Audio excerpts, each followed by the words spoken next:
सुप्रभात बच्चों। आज हम पाठ 8 शाम एक किसान कविता पढ़ेंगे और समझेंगे।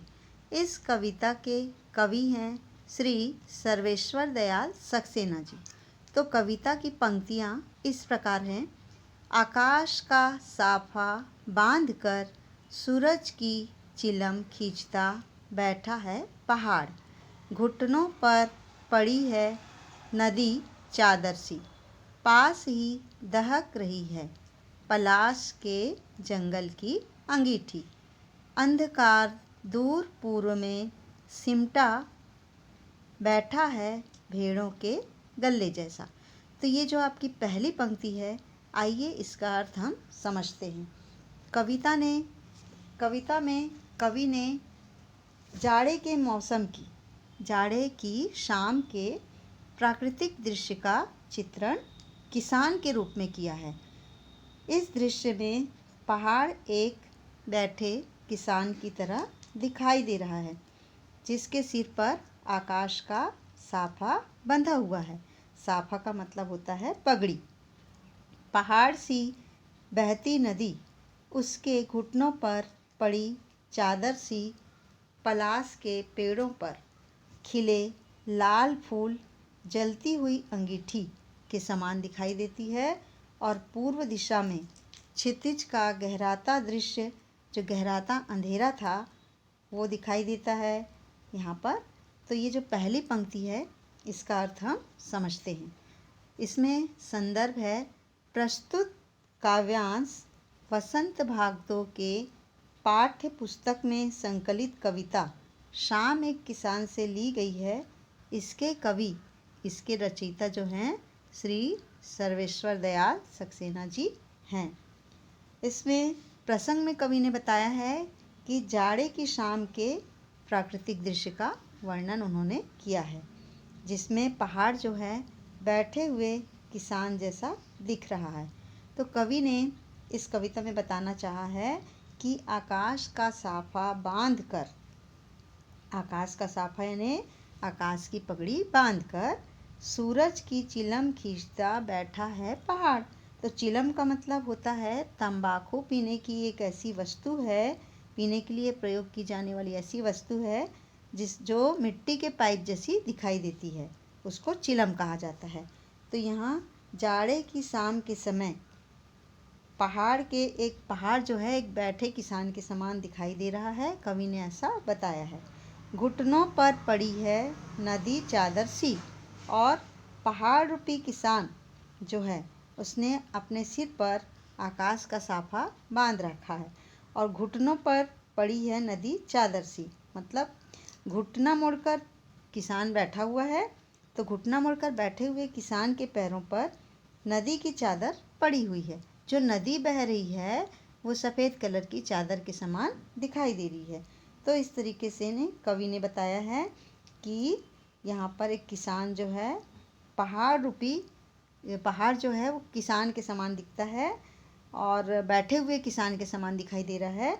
और पहाड़ रूपी किसान ने अपने सिर पर आकाश का साफा बांध रखा है, और वह सूरज की चिलम से यहाँ पर कश खींच रहा है, मतलब चिलम को अभी कश खींच रहा है, और घुटना मोड़कर बैठा इस तरीके से है कि किसान के पैरों पर जो नदी है वो चादर सी दिखाई देती है, चादर सी प्रतीत होती है। तो उसके सामने पलाश के लाल लाल फूलों की अंगीठी जल रही है, पास ही दहक रही है पलाश के जंगल की अंगीठी। तो जहाँ किसान बैठे हैं वहीं पर पहाड़ के पास, जैसा चित्र में दिखाया है कि पहाड़ के पास लाल लाल पलाश के फूलों का पेड़ है।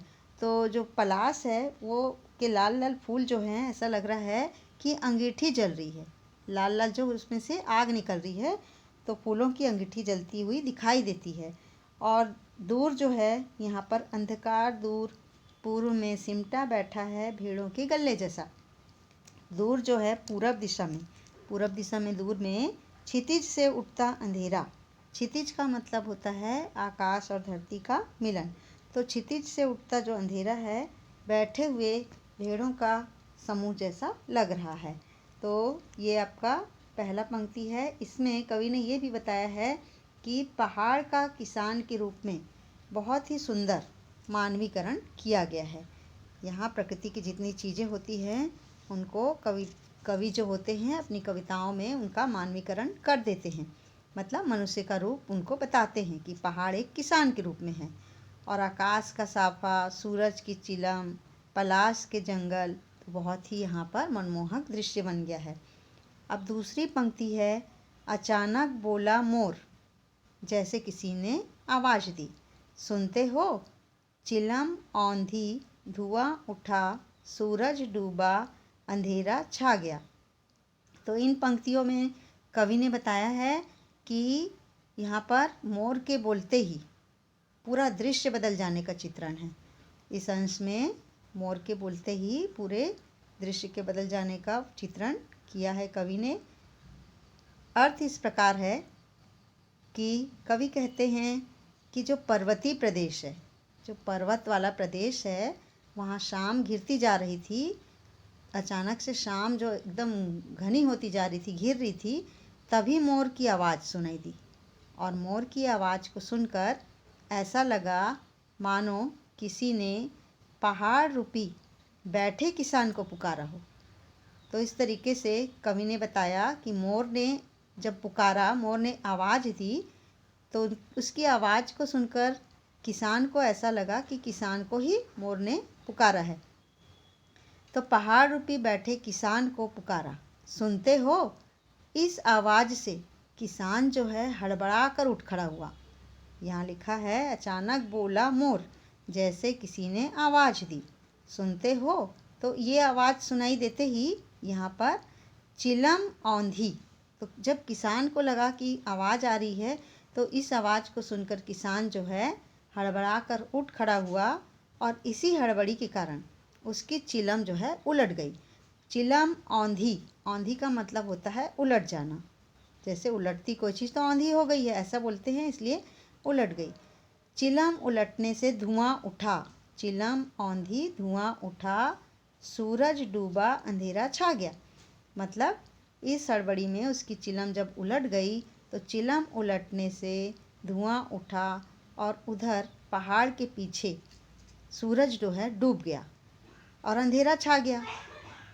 डूबा, अंधेरा छा गया और चारों ओर अंधेरा जब छा गया तो शाम जो है रात में बदल गई।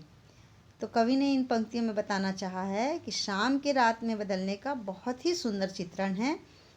और इस कविता में हमें प्राकृतिक दृश्य का चित्रण हमें बहुत ही सुंदर दिखाई देता है। जो पहाड़ है किसान के रूप में है, आकाश का साफा है, नदी की चादर बह रही है, पलाश की अंगीठी है। तो इस तरीके से बहुत ही सुंदर कवि ने यहाँ पर प्राकृतिक दृश्य का चित्रण किया है। और इसमें जैसे शाम के बदलते ही यहाँ पर शाम एक किसान जो है कविता में पहाड़ के रूप में घुटना मोड़कर किसान के रूप में चित्रित किया गया है। और उसके सिर पर आकाश का साफा है और किसान के घुटनों पर यहाँ पर पहाड़ से निकलती हुई नदी की चादर बह रही है, पहली पंक्ति में है। और यह चादर उसने सर्दी से बचने के लिए डाल रखी है, ऐसा कवि ने यहाँ चित्रण किया है। जंगल में जो पलाश के पौधे हैं, बहुत ही सुंदर लाल रंग के फूल दिखते हैं और ये जो फूल हैं दहकते हुए अंगारे जैसे लग रहे हैं। इसमें ये पौधे जो है अंगीठी के समान दिखाई देते हैं। तो पहाड़ रूपी किसान जो है घुटने मोड़े हुए बैठा है पहली पंक्ति में और सूरज की चिलम से कश खींच रहा है और उसके पैरों पर नदी की चादर पड़ी है। इस तरीके से यहाँ पूरब में अंधकार भेड़ों के झुंड सा दिखाई देता है। ये भी बहुत ही सुंदर दृश्य है। कविता में शाम के समय का वर्णन है और जंगल की अंगीठी जो है पलाश के लाल लाल फूलों को कहा गया है। तो ये लाल रंग के फूल जो हैं दहकते हुए अंगारे की भांति दिखाई देते हैं, अंगारे की भांति प्रतीत होते हैं। मोर की आवाज़ सुनकर, जो दूसरी पंक्ति में कवि ने बताया है कि मोर की आवाज़ सुनकर ऐसा लगता है कि कोई किसी को घर आने के लिए बुला रहा, जैसे शाम हो गई, घर आ जाइए जल्दी, इस तरीके से बोलते हैं। या फिर किसी को बोलते हैं शाम होने से पहले घर आ जाना। तो मोर जो है उसकी आवाज़ में किसी के बुलावे को सुनकर जो है किसी को घर आने के लिए बुला रहा हो, अब घर आ जाओ, इस तरीके की आवाज़ है। तो ये जो आवाज़ है, आवाज़ को सुनकर जब किसान हड़बड़ाया तो हड़बड़ाहट में उसके हाथ की चिलम जो है औंधी हो गई, उलट गई। तो आवाज़ देने के बाद वातावरण में धुआं छा गया, सूरज डूब गया, रात हो गई। तो फिर रात हो जाती है तो घर जाना है, इसलिए हड़बड़ा कर किसान उठा और धुआं उठने का कारण यही था कि चिलम जो है उलट गई थी। तो मोर ने आवाज़ दी किसान को, इस तरीके से दूसरी पंक्ति में बताया गया है। और शाम एक किसान कविता में ऋतु का वर्णन है, जाड़े की ऋतु का वर्णन है, शाम का वर्णन है, क्योंकि सर्दी से बचने के लिए किसान ने अपने पैर पर नदी की चादर डाल रखी है। नदी की चादर उसके पैरों के पास है। और सुनते हो, ये आवाज़ जो है मोर ने पहाड़ रूपी किसान को, बैठे हुए किसान को ही दी थी। कवि ने बहुत ही सुंदर इस पाठ में चित्रण किया है, प्राकृतिक दृश्य का वर्णन किया है और पहाड़ को बैठे हुए किसान के रूप में दर्शाया है। किसान के सिर पर आकाश का साफा है। तो इस तरीके से इतना सुंदर दृश्य है। और जब आप चित्र देखेंगे तो आपको और अच्छे से समझ में आएगा कि ये जो पहाड़ है इसको किसान बना दिया गया है, आकाश को साफा बनाया है, पगड़ी बना दी गई है। बहुत ही सुंदर दृश्य प्रतीत होता है। तो कविता में शाम के समय का वर्णन है और कवि ने प्राकृतिक सुंदर दृश्य का वर्णन किया है।